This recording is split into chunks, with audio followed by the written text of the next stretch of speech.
Hello everyone, myself Devaki Prasad H, Assistant Professor, Ananya Institute of Commerce and Management.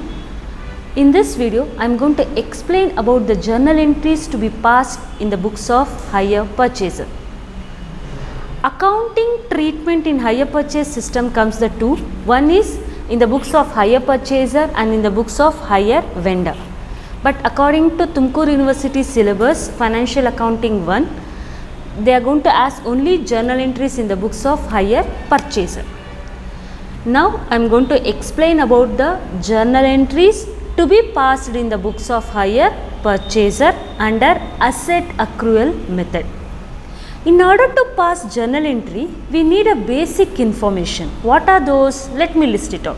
The first thing is cash price. Second thing is installment amount, each installment amount, and interest amount, each interest amount, installment interest amount. In each installment, how much is the interest is there, that we need, and even we need a information with regarding to the installment amount, cash price amount in each installment amount. These are the basic requirement which is needed in cases of passing the journal entry in the books of hire purchaser. Calculation of interest forms a separate part. I am going to discuss this calculation of interest in the separate video, where the calculation of interest depend upon the situations or information given in the problem. Now I am going to explain about the journal entries to be passed in the books of hire purchaser. So let me have it in a two part. One is on the date of purchase, another one is year end. First, on the date of purchase, when the asset is transferred from hire vendor to hire purchaser, what are the entries to be passed in the books of hire purchaser? First entry is with regarding to purchase of asset, but there is no entry. For the purchase of asset, we are not going to pass the entry in the books of hire purchaser. Why? Because he is not the owner. Hire purchase is not a owner. He is going to become a owner only at the payment of last installment. So there is no entry for the purchase of asset in the books of hire purchaser. Next, on the date of purchase, there is a one entry that is with regarding to down payment. As I discussed in the last video, any amount which is paid by the hire purchaser at the time of transfer of the good, that amount we call it as a down payment or an initial amount. For paying that initial amount or a down payment, the entry will be passed in the books of hire purchaser on the date of purchase. For the purchase of asset, there is no entry, but for the payment of down payment, there is an entry. The entry is asset account debit to cash or bank account. Here we are going to debit the asset with regarding to the amount paid with initial amount. So asset account debit to cash or bank. If he is going to pay with regarding to cash, cash account is credited. If he is going to pay with regarding to check, the bank account will be credited. So the entry for down payment is asset account debit to cash or bank account. So tell you at the end, on the date of purchase, there is only one entry with regarding to payment of down payment in the books of hire purchase. This is first part. Next, second part, year end. Usually the hire purchaser make payment to the hire vendor on year end. The installment amount will be paid at the year end. So calendar year different or financial year different. It is of calendar year, it will be December. If it is of financial year, it will be March end.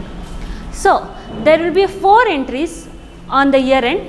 The first one with regarding to the installment due, second one with regarding to the installment payment, third one with regarding to the depreciation charge, the fourth one with regarding to the transfer of interest and depreciation to P&L account. So let me discuss one by one. These are the 4 entries which you are going to pass on year end. The first entry with regarding to installment due entry. Installment due.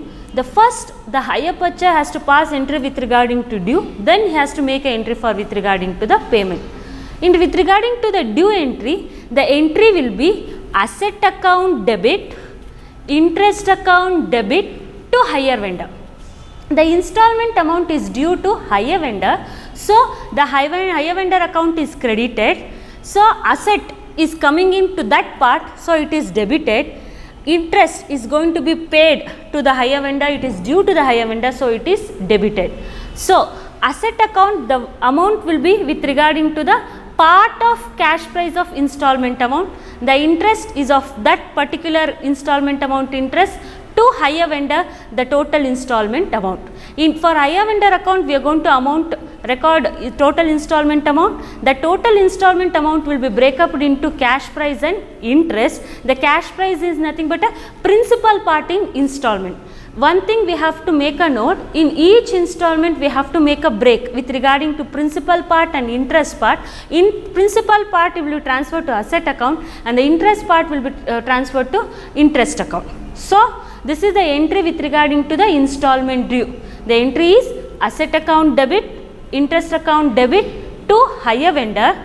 For hire vendor account we are going to record installment amount. For the asset account we are going to record cash price or a principal part of that installment amount, and for interest we are going to record the interest of that particular year.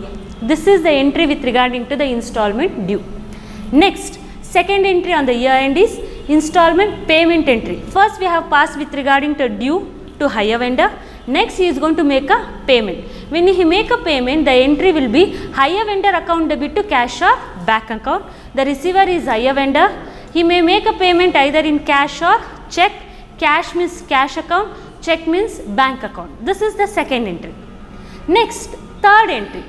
As the hire purchaser is using the asset value is coming down. There is a usage of asset. For the usage of asset, there will be fall in the value of an asset. For that, we are going to charge the depreciation. As the depreciation is a loss, it will be debited and it is going to reduce the asset, so it is credited. So the entry is depreciation account debit to asset account. So this will be the third entry. The last entry is, so the year end, the hire purchaser has to transfer the interest which is there in the first entry and the third depreciation to P&L account. So the entry will be P&L account debit to interest account to depreciation account. This is the fourth entry. These four entries will be passed on the year end, and this entry will be repeated for each installment amount. So this four subsequent entries will repeat for each installment amount. So year end only 4 entries, on the date of purchase only 1 entry. Thank you.